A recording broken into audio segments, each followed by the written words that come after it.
She's leaving with me tonight, not you. He said it so casually, like it meant nothing. She's leaving with me tonight, not you. Deal with it. And I did. I just nodded. No arguments. No begging. No scene. He mistook my silence for surrender. It wasn't. It was the beginning of his end. We had been friends for 12 years, business partners for 7, practically brothers. Or so I believed. He was the kind of man people trusted too quickly, loud, confident, magnetic. I was quieter, preferring to let results speak for me. Together, we built everything: clients, wealth, reputation. Then she arrived, Maya. Smart, perceptive, sharp. She didn't fall for his charm immediately. She saw through it, the rehearsed smirk, the practiced empathy. But persistence wears down even the strongest walls, and over time, his broke through hers. I encouraged their friendship. I didn't see what was coming, though maybe I should have. The late-night calls. The whispered laughter that stopped when I entered the room. The business trips that didn't match any client schedules. I told myself I was paranoid. That's what trust does. It blinds you until it strangles you. The night he said those words, I already knew. I had seen the messages. Heard the voicemails. Don't tell him yet, she said. He'll lose it. He'll understand eventually, he replied. He always does. They underestimated me. They always did. I didn't lose control. I began planning. It took me exactly 26 days to move everything quietly. Every account, every contract, every client.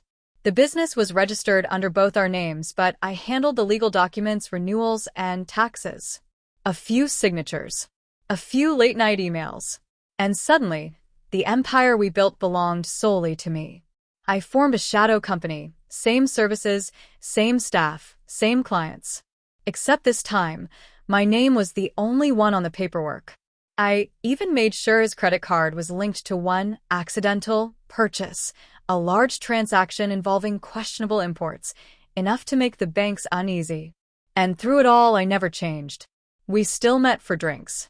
Still laughed over deals. He had no idea. Maya kept her distance, pretending to feel guilty. I didn't confront her. I just watched her bury herself in lies, trying to justify what she'd done. Then came the night before everything fell apart. He texted me again. She's leaving with me tonight, not you. Deal with it. And I did. I replied with one word. Sure. He mistook it for indifference. It was calculation. That morning, I was already parked outside his house before sunrise. Coffee in hand. Engine off. Window cracked. At 6:47 a.m., his lights came on. I watched him pace through the blinds, probably packing. At 7:03, he opened the door and froze. 2 men in suits stood in his driveway. Bank investigators. Behind them, a black car with government plates. His accounts were frozen. His credit flagged. Our business, my business, had been dissolved overnight.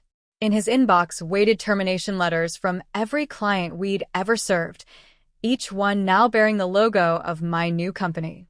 I didn't need to see his expression to know his face went pale.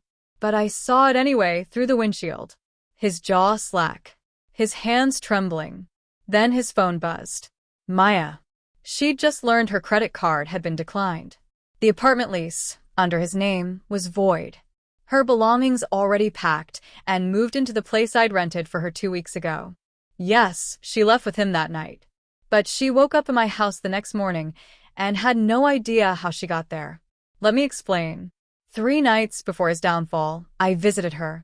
Calm, collected, no anger. I told her I knew everything. Her face broke. She tried to speak, but I stopped her. I'm not angry, I said quietly. Just disappointed. You chose chaos over loyalty. But I'll make it easy for both of us. I offered her a deal.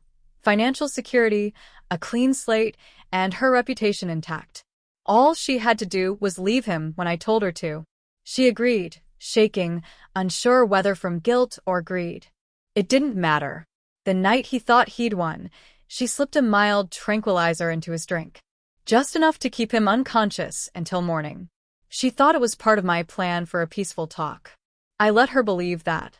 While he slept, I duplicated his keys, cloned his phone, and copied every file, contact, and secret. Then I let them play out the final act.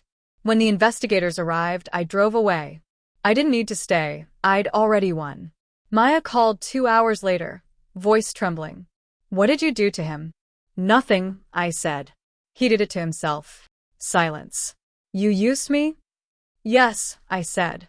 But only because you let him use you first. A week later, he vanished. Maybe fled the country. Maybe didn't. Didn't matter. His name was blacklisted. His assets gone.